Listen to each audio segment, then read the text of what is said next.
మన ప్రభు అయిన యేసుక్రీస్తు నామంలో ఈ మాటలు వింటున్న మీ అందరికీ హృదయపూర్వకమైన వందనాలు తెలియజేస్తా ఉన్నాను.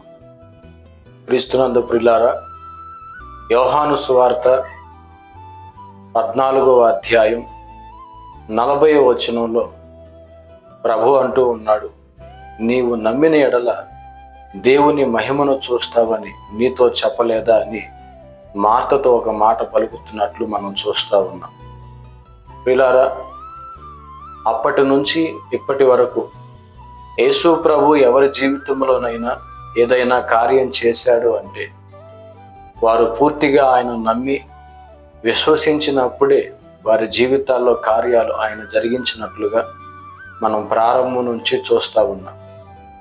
దేవుని వాక్యం కూడా మరొక చోట చెప్తుంది, దేవుని యొద్దకు వచ్చేవాడు ఆయన ఉన్నాడనియు తన్ను వెదకు వారికి ఫలము దయచేయువాడనియు నమ్మవలెను కదా అంటాడు. ఈరోజు మన జీవితంలో ఎన్నో రకరకాల పరిస్థితులు మనం ఎదుర్కొంటూ ఉంటాం. అయితే ప్రభు మనల్ని అడుగుతున్న ఒక మాట ఏంటంటే, నేను నీ పరిస్థితులు మార్చగలను అన్న నమ్మకం నీకుందా, విశ్వాసం నీకుందా? నీవు గనక ఆయన్ని గట్టిగా నమ్మగలిగినట్లయితే, ఆయన్ను సరిగ్గా విశ్వసించగలిగినట్లయితే ఎప్పుడో కాదు ఈరోజే ఆయన నీ జీవితంలో కార్యాలు చేయడానికి సిద్ధంగా ఉన్నాడు. యేసుక్రీస్తు నిన్న నేడు ఒక్కటే రీతిగా ఉన్నాడని లేఖనం సెలవిస్తాం. ఆ రోజు భక్తులు, ఎంతోమంది దీనులు, సమస్యల్లో ఇబ్బందుల్లో ఉన్నవారు ఆయనను ఆశ్రయించి హృదయపూర్వకంగా ఆయన నమ్మి ఆయన యొద్ద నుంచి కార్యాలు పొందుకున్నారు. ఈరోజు సమస్యలు ఎదుర్కొంటున్న మనం కూడా, ఇబ్బందులు గుండా ప్రయాణం చేస్తున్న మనం కూడా దేవుని యొద్ద నుంచి కార్యాన్ని పొందుకోవాలి అంటే ఇదే మార్గం. చాలామంది దేవుణ్ణి ప్రార్థిస్తున్నప్పటికీ, ఆయన సన్నిధికి వెళుతున్నప్పటికీ ఎందుకు ప్రభు దగ్గర నుంచి కార్యాలు పొందుకోలేకపోతున్నారు అంటే, ప్రార్థన అయితే చేస్తున్నాం కానీ, దేవుని సన్నిధికి అయితే వెళుతున్నాం కానీ ఆయన్ని పరిపూర్ణంగా నమ్మలేకపోతున్నాం. నేను నమ్ముకుంది నిజమైన దేవుణ్ణి, ఆయనకు అన్నీ సాధ్యమవుతాయి, ఆయన ఏదైనా చేయగలుగుతాడు అన్న పరిపూర్ణ విశ్వాసం, ప్రభువు పట్ల నమ్మకం లేని స్థితి వల్లే ఈరోజు ఏ కార్యాన్ని ప్రభు యొద్ద నుంచి పొందుకోలేకపోతున్నాం.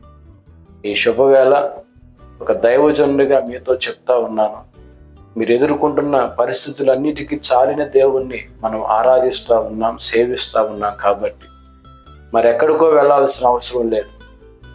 లోకంలో చూడండి, ఒక్కో సమస్యకి, ఒక్కో అనారోగ్యానికి ఒక్కో వైద్యుని మనం సంప్రదించాలి.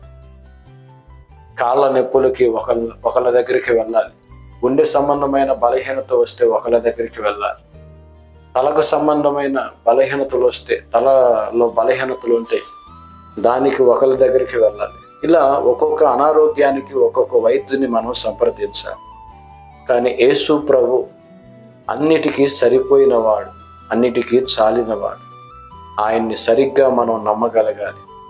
అప్పుడు నీ జీవితంలో నువ్వు ఎలాంటి పరిస్థితిని ఎదుర్కొంటున్నా ఖచ్చితంగా నీ పరిస్థితులు మార్చగలిగిన దేవుడు ఆయన. కాబట్టి నువ్వు ప్రార్థన చేస్తూ ఉండొచ్చు. ప్రార్థనతో పాటు సంపూర్ణంగా దేవుని నమ్ము. ఈరోజే గొప్ప కార్యాలు నీ జీవితంలో చూడబోతూ ఉన్నావు. దేవుడి అట్టి కృప మనందరికీ అనుగ్రహించునుగాక. Amen, amen.